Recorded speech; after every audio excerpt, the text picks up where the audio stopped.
लगभग 150 पौने 200 अंक नीचे निफ्टी खुला और जबरदस्त गिरावट के साथ। और वजह यह कि एक और जहां अमेरिकी बाजारों में शुक्रवार को कमजोरी रही, दूसरी ओर विधानसभा चुनाव के नतीजे जो आए उसका भी असर था।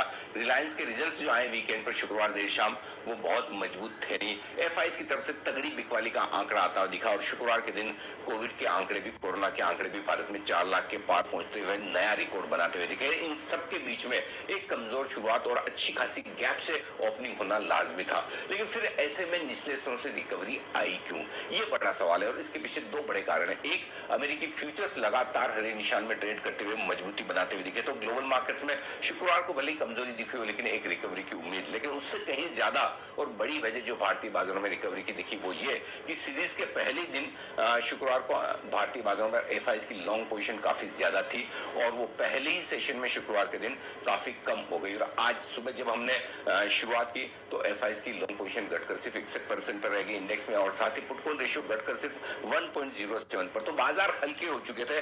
ट्रेडर्स अपने स्टॉप लॉस ट्रिगर करके तेजी की पोजीशन को कम शुक्रवार को ही कर चुके थे।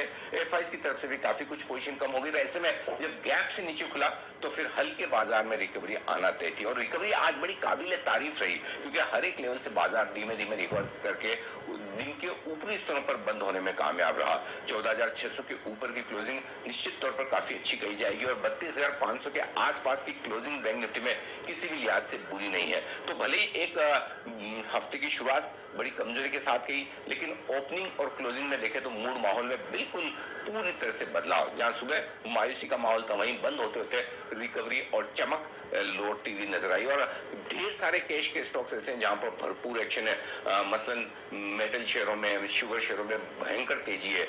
एफएमसीजी, फार्मा, मेटल्स, यहाँ पर अभी जमकर खरीदारी होती दिख रही है। कमजोरी है तो सिर्फ बैंक्स और एनबीएफसी में, वो भी निचले स्तरों से अच्छे रिकवर होते हुए आए। तो कह सकते हैं कि भले शुरुआत कमजोरी के साथ हुई हो लेकिन एक राहत भरा बढ़िया ट्रेडिंग सेशन भारतीय बाजारों के लिए आज देखने को मिला है।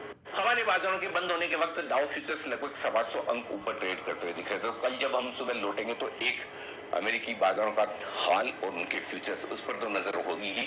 दूसरा, कोरोना के आंकड़े कितने निकल कर आते हैं वो हम देखेंगे, लेकिन उससे कहीं ज्यादा अहम होंगे आंकड़े एफआईज की खरीदारी के। आज के सेशन में क्या वाकई में एफआईज ने दमदार खरीदारी की है, शॉर्ट कवरिंग की है, वो देखना इंटरेस्टिंग होगा। और इसके दम पर आप कह सकते हैं निचले स्तरों पर 14,425, 14,475 निफ्टी पर मजबूत सपोर्ट के तौर पर काम करेगा और ऊपरी स्तरों पर 14,725, 14,775 ये कल के लिए पहला टारगेट होगा।